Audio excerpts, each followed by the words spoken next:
When the Warriors needed someone to close the door on Houston, Jimmy Butler stepped forward, bruised pelvis and all. After a slow start in the first half, with just 4 points and 3 shot attempts, Robin returned to score 23 of his 27 points in the second half, including 14 in a pressure-packed fourth quarter.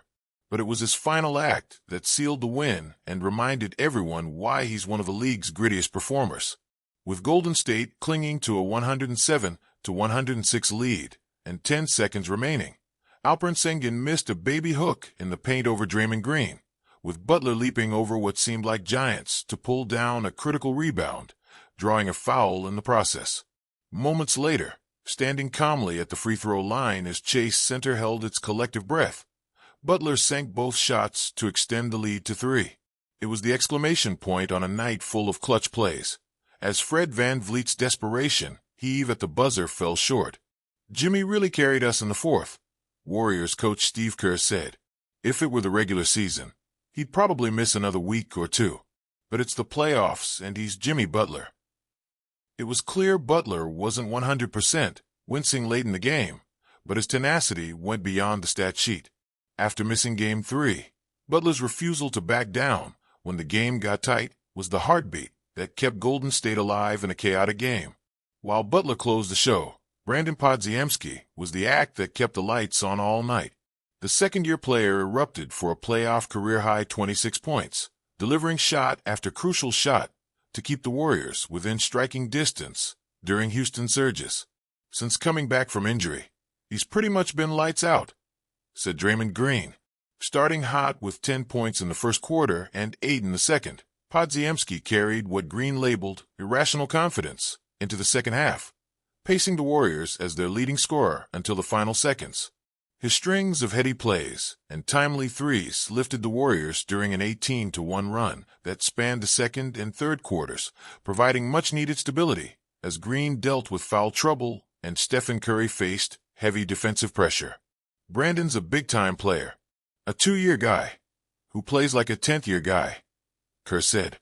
Podziemski looked every bit like the future Warriors fans hoped he'd become. However, that future quickly became the present under the playoff lights.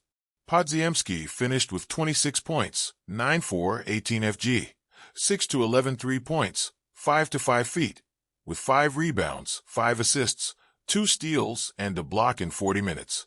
Free throws continue to be the Rockets' Achilles heel, as they missed at least 10 free throws in consecutive road games. With this game coming down to the wire, the missed freebies at the line, 19-4-31, were the difference. Life has been rough for Houston on this road trip, but there were at least signs of life from Alperen Sengun, Fred VanVleet, and Amen Thompson. The trio accounted for 73 of the Rockets' 106 points. Can't say the same for Jalen Green, who had set a new playoff high with 5 turnovers and became virtually unplayable in the second half. It was truly a low light, getting ripped by Buddy Hield twice in the first 4 minutes of the game. His underwhelming performance led to the Rockets going big, an adjustment that may be worth exploring further in Game 5. The Rockets did their best to muck up the game, from text to scuffles and almost brawls. They attempted to impose their physicality at every moment, especially in the first half. It continued into the third quarter, with Ime Udoka moving toward a bigger lineup that featured the FVV Brooks Smith Jr. Sengun Adams, a lineup that was seldom used before Game 4.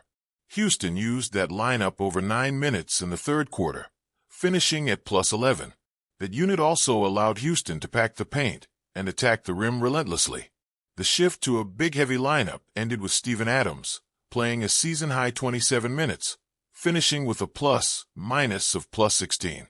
From that mid-third quarter showing, it was evident that the Rockets wanted to get higher percentage shots near the rim, especially while Draymond Green was out with 5 fouls. Amen Thompson got aggressive, getting downhill for scoring with 8 of his 17 points in the fourth quarter. 14 of Sengun's 31 points came between 0 to 4 feet. They made big adjustments tonight, playing the double big lineup, playing Green less, said Kerr. It worked for much of the second half, as Houston finished with a higher YFG percent than Golden State by night's end, punishing them in the paint 48-28. The downside, however, was that they couldn't quite pull away from the Dubs. Their adjustment to playing more zone defense, due to Adams' left vulnerabilities on the perimeter. Despite limiting Curry to just 3-4-7 shooting in the second half, Podziemski and Hield thrived, going a combined 6-4-12 from 3 across the final 2 frames. Not even a staggering 20-25 playoff trend of teams reaching 100 points first, boasting a 25-2 record, could save the Rockets' fate. Sengun played better. Van Vliet provided a much-needed offensive spark. Their shots were falling more than they have all series, 49.4%. They made Curry look mortal. What else can be done? The Rockets now return home, their backs against the wall, and seeking something. Anything more to keep their season alive. Kerr's lineup decisions, like inserting Hield into the starting lineup in Game 4, have paid off. Will Ime Udoka stay the course, or consider utilizing bigger lineups? Who, besides Sengun, will be able to create their own shot? For the Warriors, Game 5 represents a chance to seal the deal and move on, armed with newfound momentum and potentially some much-anticipated R&R.